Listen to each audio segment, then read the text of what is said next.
Hi friends, പളനിയിൽ പോയപ്പോൾ ഉള്ള ചിത്രങ്ങളാണ് ഈ കാണുന്നത്. ഞങ്ങൾക്ക് ഫോണും മുകളിലോട്ട് കൊണ്ടുപോകാൻ സമ്മതിച്ചില്ല. അതുകൊണ്ട് ഞങ്ങൾ അവിടെ നിന്ന് ഫോട്ടോസാണ് എടുത്തത്. അത് കഴിഞ്ഞ് അവിടെ നേരെ വീണ്ടും ഊട്ടിക്ക് പോകും വഴിക്ക് ഉള്ള കാഴ്ചകളാണ് ഈ കാണുന്നത്. ആനസവാരി ഒറിജിനലല്ല, കണ്ടാൽ ഒറിജിനലായിട്ടിരിക്കും.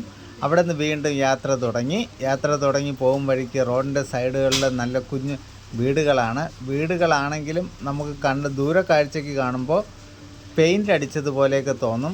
നല്ല രസമുള്ള വീടുകളായിരുന്നു. അവിടെ നിന്ന് വീണ്ടും ഞങ്ങൾ ഈ യാത്ര തുടർന്നുകൊണ്ടേയിരുന്നു. പോകും വഴിയിൽ കുറച്ച് സമയം ഒന്ന് ചിലവഴിക്കാൻ ഇറങ്ങിയപ്പോൾ കാണാം നമ്മുടെ അണ്ണന്മാരൊക്കെ മരത്തിലിരിപ്പുണ്ട്. ഞങ്ങൾ ചവിട്ടി ചെല്ലുമ്പോൾ അവന്മാർ മുകളിൽ കയറി ഞങ്ങൾ കപ്പലണ്ടിയൊക്കെ വാങ്ങിച്ചു കൊടുത്തു. പിന്നെ അതുപോലെ തന്നെ വേറെ എന്താ കൊടുത്തേ, ലഡു കയ്യിലുണ്ടായിരുന്നു, അതും കൊടുത്തു. അത് കഴിഞ്ഞ് വീണ്ടും അവിടെ നിന്ന് യാത്ര തിരിച്ചപ്പോൾ വഴിയരികിൽ നിൽക്കുന്ന ആടുകൾ, ഇതാ തമിഴ്നാട്ടിലെ ആടാണ്, നമ്മുടെ കേരളത്തിലുള്ളതല്ല. അതിനെയും കണ്ട് വീണ്ടും അവിടെ നിന്ന് യാത്ര ഇങ്ങനെ പോകും വഴിക്ക് വഴിയിലൊരു കുതിരയുണ്ടായിരുന്നു. എന്നിട്ടും യാത്ര തീരുന്നില്ല, തുടരും.